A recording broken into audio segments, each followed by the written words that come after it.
Welcome back to another Tech Days tutorial. We're going to be doing something a little different this time. I'm going to be covering something for you to use in your classroom, but instead of one idea, it's going to be a whole bunch of different ideas, but they're going to be short instead of an in-depth discussion.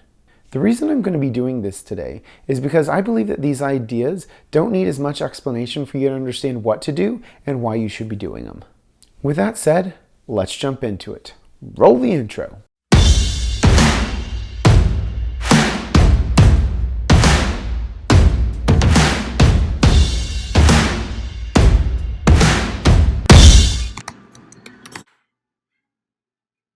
The first one is a fun activity to get your students to ask great questions. This is perfect for reading classes and social studies classes. The idea is similar to a game of 20 questions. The premise is to have a character from a story or a figure in history come in on a Zoom call, but we don't show their face. We're going to replace their picture with a silhouette of a generic person. Then the class asks questions to try to figure out who the character or figure is as the person on the other end pretends to be that character. The idea is to teach students how to ask good questions and then apply them to an activity that you monitor to see what type of questions they're asking. You can even begin with monitoring starter questions with your students to get them going. Eventually, when they get good at it, you can take it a step further by having your students be the mystery guests. So they have to know everything about that character to be able to answer the questions that get thrown at them. Now, if you ever want to get your students to know everything there is to know about a subject for a test, this is a great way to get them to know everything. This would be great for all grade levels. The higher up you go in grade level, the better this should be, though.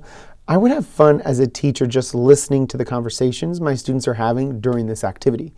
The game is called Philosophical Chairs. Basically, your classroom becomes debate class. You have ideas that you present to your class. They need to be opposing ideas. Then you do your lessons and have your students creating their own ideas as you teach for each side of their arguments. As you go throughout your lessons, you can choose to stop and let your students begin philosophical chairs. If you want to wait till the end of the unit, you can, but I think practicing along the way will help your final arguments at the end of the unit be much more productive. So you're going to put students in a circle, if you're in person, about half of your class. Then have another circle around those students as partners to have a discussion with. Then you will assign the side of the circle to one side of the argument, and then you can do maybe the other side or like the outside as the opposing view.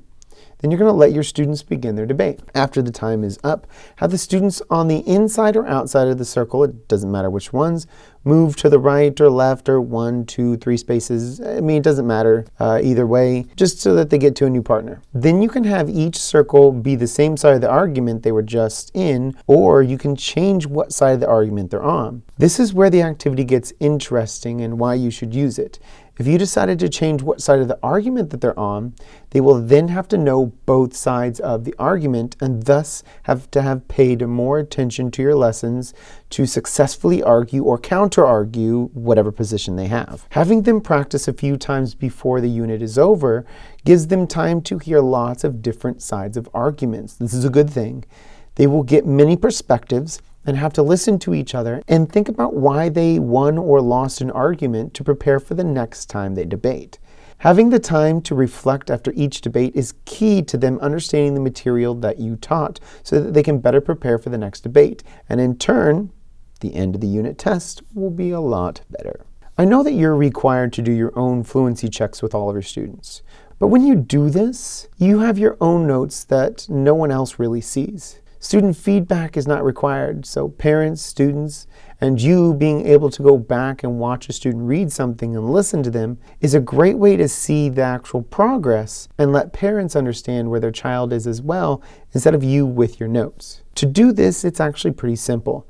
The idea is to make an online journal of students' fluency practice, where the students grow a lot as they progress throughout the year. In something like Seesaw, students can open up a new journal entry and select picture. They can snap a picture of the text that they want to read so it ends up being on the screen. They can then do a screen recording with audio of themselves reading the text. Now we can follow along with them as we listen to them read. You won't have paper to check their reading fluency all the time with this, because that isn't the point.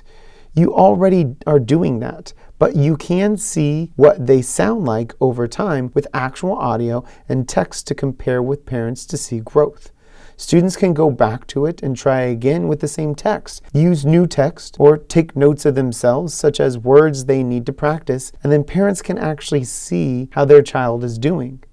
There's no need for questions. We're just logging the students reading and seeing how fluent they are. If you're in Seesaw, they can put these activities into a folder to easily find later. If you're using Google Classroom, you can set up an assignment with instructions to record their own video using a Mac or an iPad of the text and them reading it. You can record straight from the camera or do a screen recording of an image they took of the passage that they're going to read, and then they can upload that file to the assignment from their device. They can upload as many videos as they want, and it should timestamp the upload and put them in order for you to click on when you want to check them out. I like this because it's totally independent from the teacher. A student can do one of these whenever they want. It doesn't take up class time or teaching time. It can be done based off a choice board. It can be done at home, done as a teacher assigns it, or any other situation that you can think of. Students can pick their own material or you can assign it. It is flexible and you can incorporate it pretty easily. There's no reason to not be doing these.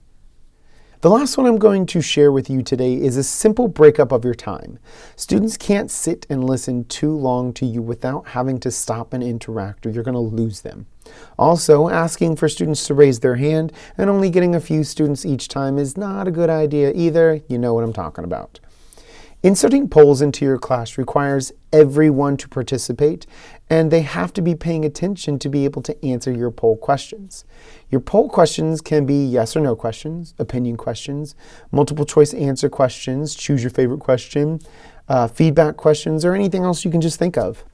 Put these questions in about every 5 to 10 minutes at max.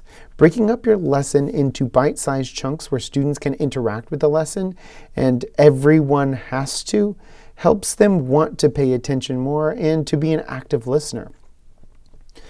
Plus, when you're done, you have all of your data that you can go back to see what you need to cover again, any misconceptions your students may have, and an inside look of what your students are thinking as a group. So how do you poll students? Well, you can use a site poll anywhere. You can use a poll from inside Nearpod or add the Pear Deck add-on. The Pear Deck add-on allows you to put polls inside of your Google Slides presentation. Data is your friend, and this is a simple and easy way to get data mid-lesson from your students to help inform you on where to take your lessons right then and there and even after. Thanks for hanging out with me today. I appreciate everything that you are doing for your students. Being here shows how much care and effort that you're putting into yourself so that you can be better for your students. I know that you're probably doing this on your own time off the clock. I see you. Stay awesome, my friend. Thanks for stopping by.